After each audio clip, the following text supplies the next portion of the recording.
ora and welcome to the Tourism Chat Show. I'm Michelle Caldwell, tourism marketing strategist, founder of Destinate NZ and your host of this podcast. I help tourism businesses grow through clever strategy, powerful storytelling and market representation across New Zealand and Australia. So welcome back everybody to another episode of the Tourism Chat Show, and we've got a great one for you today. It is the last episode in our TRENZ Unpacked series before we head to TRENZ. Yes, it's just around the corner. How exciting is that? Hopefully you're all prepared for it, but I have got the big boss, the Chief Executive of Tourism Industry, Aotearoa, joining me today. Yes, Rebecca Ingram is on the show, and it's always great to have a chat with Bex because she's so generous with sharing everything that she's been up to. And of course, we can't even scratch the surface in half an hour. So we do have a bit of a chat about the things that you can expect at TRENZ, why some of the changes have been made and the decisions that have been made and how they've come about, based on the feedback that you have given after the show, which is awesome. And we also touch on a little bit of the work that TIA has been doing, not so much in the background, but certainly front and center, leading our industry to advocate for better funding, for all sorts of different things. Now, I really wanted to talk with Bex a little bit more about the TIA strategy which has been released, but unfortunately we just ran out of time. So we have said that we will catch up again and bring that to you, because I know that that's something that you will all really enjoy hearing about. But for now, I'm going to just keep quiet and let you listen into our episode with Rebecca Ingram. Have a great week, everyone, and see you at TRENZ. Ka kite. Well, kia ora, Rebecca, and welcome back onto the show. Kia ora. I was excited to join you today, and it always means that TRENZ is getting close when we have our interview. It absolutely does. Well, you are now my most frequent guest on the podcast, and yes, Lucky it is me. because we sit and talk about TRENZ, and of course we are just a couple of weeks away now, which is hard to believe because honestly it does not feel like a year ago since we were having this chat. It really doesn't. And that's the rhythm of TRENZ, isn't it? I mean, we started planning for TRENZ 2026 3 months ago. Wow. So we leapfrog. Yeah. So it really does come around really fast, because it feels like we're thinking about the one that's coming and thinking about the one that's coming after that. And yes, and you're always trying to make improvements and kind of preempt any trends that might be happening. But let's start with TRENZ 2025, because we can come back next year and talk about 26. What can we expect this year that's new or different from previous years? Well, what we've been doing over the last few years actually is really refining the program and looking at how we can make improvements every year based on the feedback that we are given. So one of the things that came through loud and clear actually from TRENZ in Wellington was that attendees wanted more informal networking time. And so what you can see in the program this year is that there is a greater space for networking and casual conversations, but also an exciting variety of events. So from the pōwhiri to this new sort of welcome function, we've got the Haere Rā hour, we've changed the way that the TRENZ Talks are turning up in the program, so you're on your toes. Yeah. But the reason that we do this is to try and build in to the program as much value as we possibly can for people who are attending. Yeah, definitely. And I know last year it was quite a condensed program, so it is great to have that extra sort of half day in the program this year. And I guess it's that balancing act for your team, because you can't have, we'd love to have everybody here for 2 weeks experiencing New Zealand, but there's that balancing act between how long people can take away from their businesses and out of their office, and particularly our international travelers who are flying from the other side of the world and often attending ATE and other events around this. What does it take? I mean, you've touched on some of the work and already starting 2026, but what does it take for your team to actually deliver this event every year? When I was at Tourism New Zealand, I thought we were really busy with TRENZ, and then I joined TIA and my whole world opened up. TRENZ it's kind of a monster, but it's also a delightful monster. So I think about TRENZ as being one of the most important moments in the year for tourism businesses, because it's where we bring together in New Zealand buyers and sellers, customers, relationship builders, and really make a difference to their businesses for the year ahead. And so what it involves is we have an amazing events team that are working pretty much full-time on this. We have someone who's just focused on sellers, someone who's just focused on the buyers, the international buyers, and working with Tourism New Zealand and Air New Zealand. We have the different event components. We have the partnership that we have with the host city and region, and they're looking to achieve certain things. So we also consider the program and how we evolve that. We have a whole tranche of really important communications that go alongside TRENZ. So our comms team are really busy. We have partners. We have catering partners that we build the menu with. We have the most extraordinary technology team that help us from satellite, and they help us with all the algorithms and the appointment matching and the systems that we need. And we have teams who do risk and health and safety and security, and it sort of just goes on. And then we've also got all of the media activity and the ministers and the politicians and the local government hosting, because we also want to use the opportunity of TRENZ to express really loudly how wonderful the industry is and the really important contribution that it makes to New Zealand. And TRENZ provides us with a really strong platform for doing that and for having conversations with people about the future of tourism in New Zealand. Yes, definitely. And so you touched on it there, that it is a huge moment for so many tourism businesses that attend, and I would say a lot of the buyers that visit New Zealand as well. How do you see its impact on the industry, both in a short-term and long-term basis?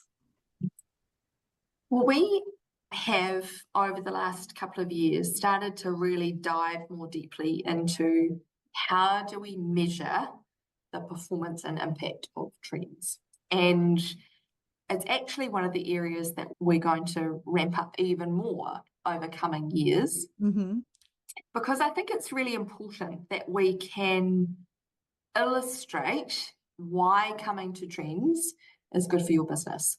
So last year, we started looking at, for example, sellers who attended, how much revenue or turnover they were expecting to make from their appointment stream in TRENZ. And 74% indicated they expected to make more than $50,000 just from coming along to TRENZ. And of that 58%, it was more than 100,000 in turnover. And for some, it was up to several million. Wow. And the reason that is important is because we then look at what's the return on your investment. So if you're coming along to TRENZ, you're buying a booth, you've got a couple of people traveling, what that tells us is that almost 60% of attendees have got an ROI of at minimum 10 to 1. Minimum. Yeah, phenomenal. From coming along. And that's really important, because if you're thinking, where should I invest my marketing dollars? Where should I send my sales team this year? Should I do an overseas trip? Should I go to TRENZ? What I want is for TRENZ to be something that's a bit of a no-brainer, and that the value of coming to TRENZ is super clear for your business. and that it's really efficient because we're going to bring these buyers in with Air New Zealand and Tourism New Zealand from around the world, and it would cost you a lot more money to go and fly and see them all than it is for us to fly them to you, and you to have 15-minute meetings. Exactly. So that's always the goal here, right? Is how can we really maximize the time that you have and the relationships that you can build as a result of TRENZ.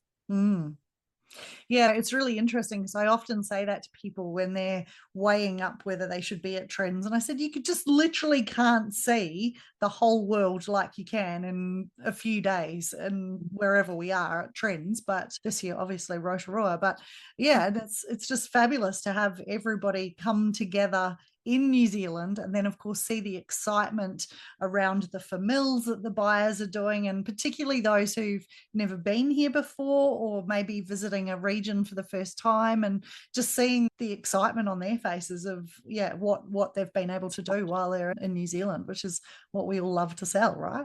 Yeah, and to give you a sense of the scale, so you were asking me before about like what does the team do, how does it happen? So over the 2.5 days there are 16,000 appointments. Right? So, and we just asked everyone to do their requests. Yes.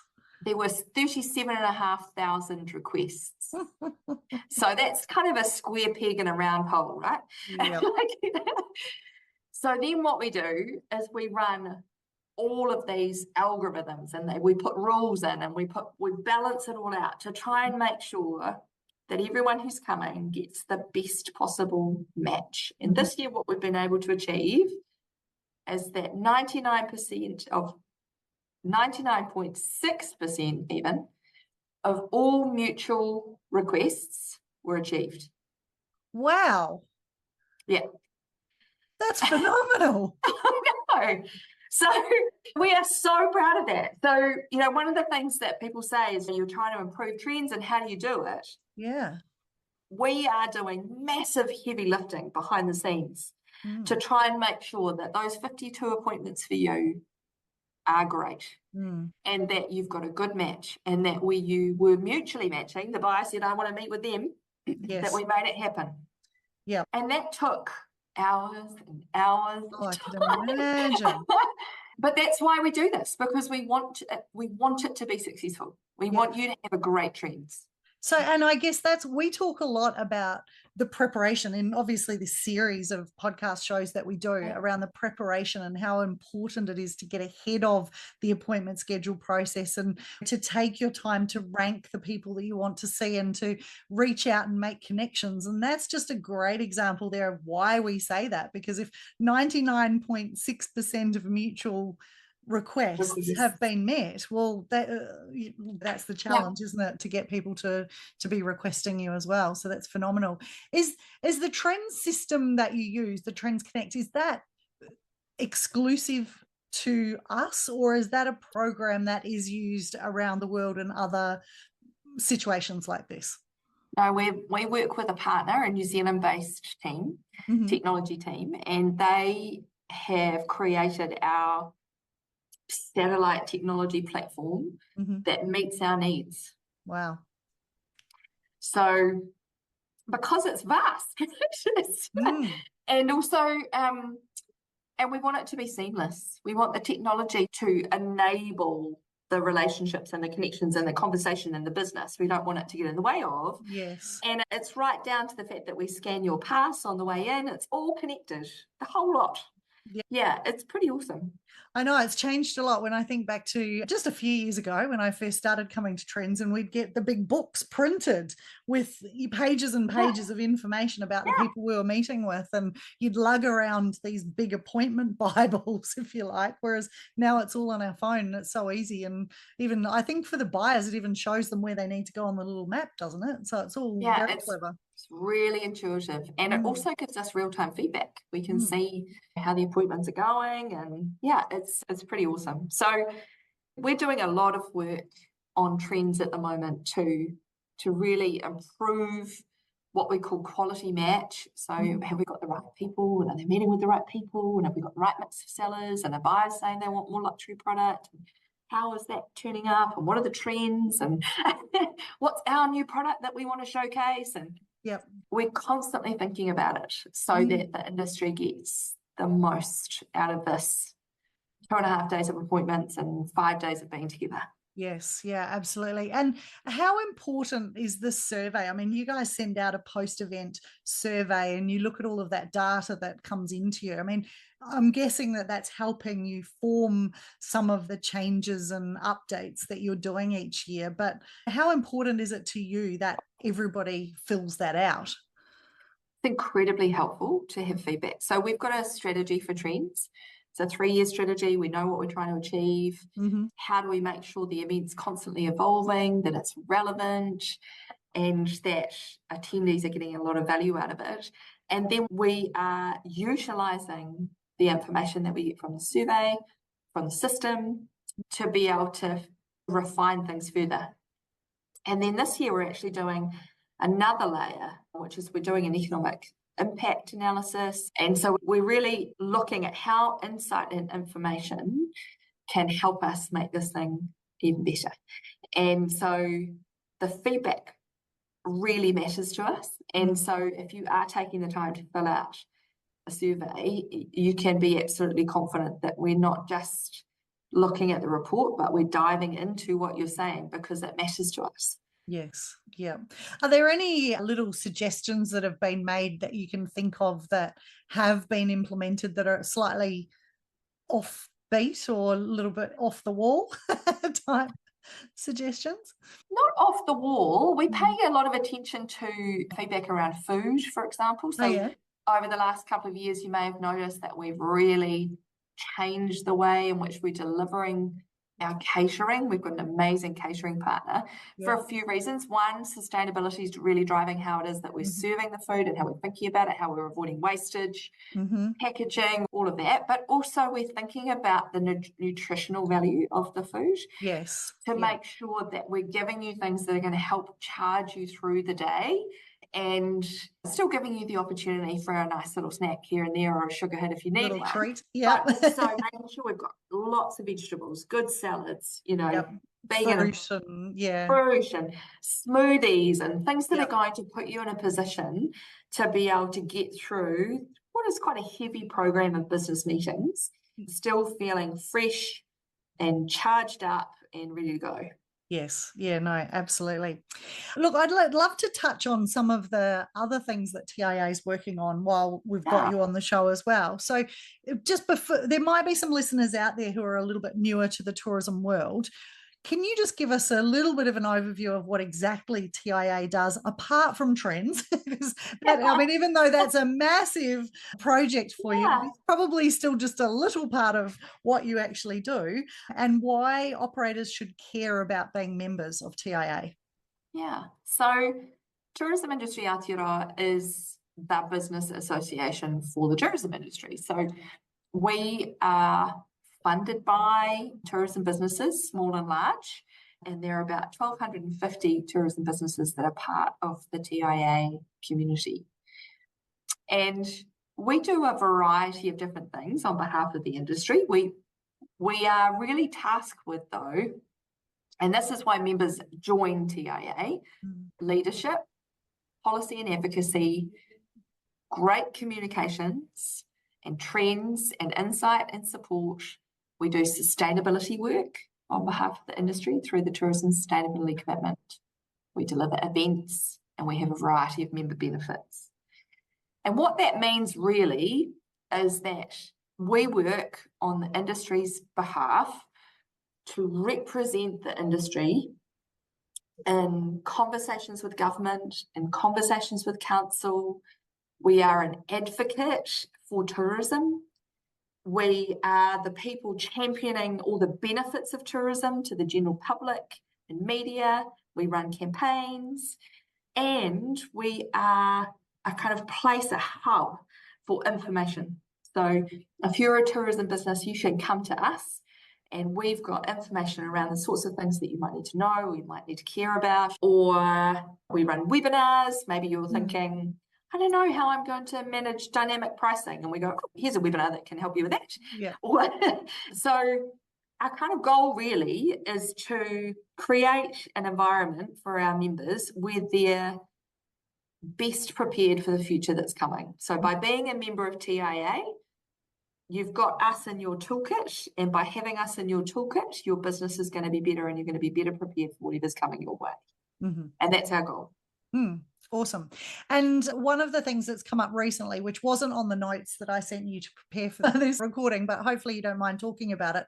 Yeah. Obviously, the government has announced an extra $13.5 million in funding of Tourism New Zealand, which is great news. Very excited about that. Yeah. But there's now going to be a TIA and TNZ marketing group. What does that mean? And what's involved? What is that? She says. Okay, so over the last couple of years, we've seen declines in funding for Tourism New Zealand. And naturally, I haven't been very happy about that. And I've been quite vocal about the fact that I think they need to be well funded to do the job. And so we have been advocating for more investment into TNZ so that we can compete globally. So they've got enough money to be able to showcase our destination and to support the balanced growth of the industry. And so I'm delighted to see more investment going into TNZ. I think it's great. At the same time, we can be creating as much kind of join up as possible between the industry and TNZ to make sure that the money they have got is performing as well as it can, and see if we can't kind of create more impact from the campaigns that they're running. And so we've come up with this idea to bring together a variety of sort of attractions and transport operators. There's also an accommodation, one of these groups that's already been set up. Right, yep. So that TNZ's got a place they can come to test things, test ideas, say, we're thinking about this campaign, what are you hearing from the markets, how is this working, and really create a strong connection between their campaign activity and the industry. Brilliant. So these are actually operators, are they? Not TIA. So TIA is bringing the operators to the table. Is that how it works? So I'll be part of it. TIA members will be part of it. TNZ will be part of it. It'll be quite a small group to start with. Yep. We're still working through the details. I can imagine. But I think the goal here, and TRENZ is another example of this, right? TRENZ is a team sport. TRENZ is not possible just by TIA alone. We need Air New Zealand, we need TNZ, we need the RTOs, we need the host region, we need the sellers on board, we need buyers willing to travel, we need sponsors, we need, it's a team sport. And actually what we need to be doing internationally is also operating a team game, because our secret sauce in New Zealand is the fact that we know each other, like all of us. And our powers combine and we can really do great stuff. So I think this is about how do we make sure that we're all working hard to ensure the performance of our international marketing really sets us apart. Yeah, I think that's sometimes something that we forget here in New Zealand, that you mentioned there that we do all know each other. And it's quite funny because I remember last year at TRENZ when the Prime Minister walked through and the international buyers mobbed him and they were so excited to actually meet a Prime Minister, because that's just not possible in most of their countries, right? So, it's not just us in the industry, but it's all of New Zealand. We all kind of live in this small place and get to know each other, and we're all very accessible. So it's really cool to see that. So it's nice to see that marry up, I guess, of ideas and industry and TNZ working together. I'm interested in your answer to your question, Michelle, around why you think businesses should care about being members of TIA. Oh, you're putting me on the spot. Interviewing the interviewer. No, look, I mean, it's interesting because I do get asked this question quite a lot with some of the smaller tourism businesses that I work with. And it's very similar to you. I talk about the fact that you are, I guess, the fountain of knowledge, but also really important from an advocacy point of view. So I think of some of the causes that you've jumped on over the years for some of the smaller sectors of the industry, and you've really helped get things across the line with them, or you've had policy people giving them advice, and that's been really powerful. And I think when you are, because a lot of people think about the big operators being involved, but when you start to think about the smaller operators, it's even more important in some instances that you are part of something that's bigger than you, just so you have a network around you that can support you, can inform you, can guide you, and be there to help if necessary as well. I agree. I think it's about, we're a community of tourism at TIA. And by being a member, you're part of that community. You've got a group of people who will celebrate you. You've got a group of people who you can call. Yeah. You know, when there are weather events and flooding events, we reach out to our members and we say, "Are you okay?"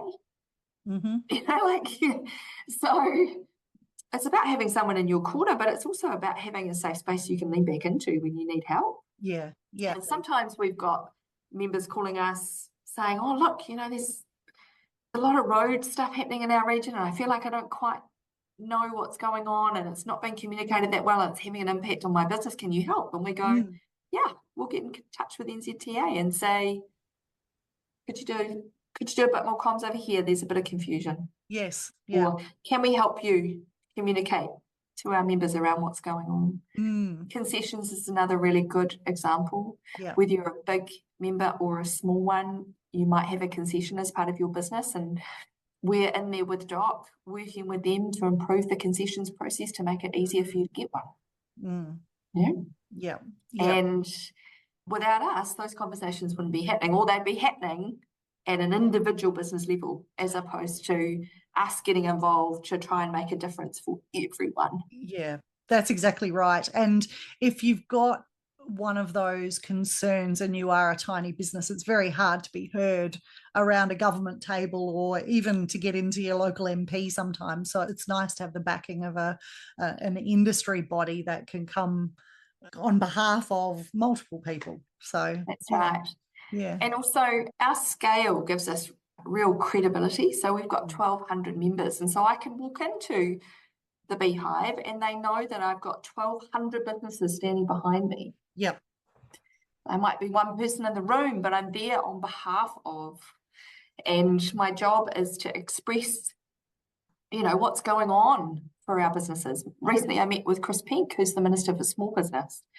And I was saying, here's what's happening in the world of tourism for small businesses. This is what they're thinking about. This is what they're concerned about. Yep. This is what we need your help with. Yep. Yeah, definitely. And I love the way that you guys communicate back out to industry as well, because I feel like I know what you're up to all the time. Which is good, right? Like that's how it should be. And whether it's through your social media channels or the regular newsletters you do, or hearing you at very early hours of the morning talking to Mike Hosking, all of those sorts of things. Like I know what's going on. And so for me personally, I work for myself and it's just me. It's nice to have, I feel like I'm part of something that's a lot bigger than just me sitting in my office on my own. I love hearing that, Michelle, because that's exactly what we want you to feel. I don't want any of our members to be sitting there going, I wonder what she's saying. Yeah. Or I wonder what she's doing. I feel like I don't really see or hear her very much. Yeah. Yeah. No, you certainly at all. Well, the thing is you have to read the emails. So if anybody's listening, you know, that's the key part. The information's there. You just have to put a little bit of effort in to actually read it.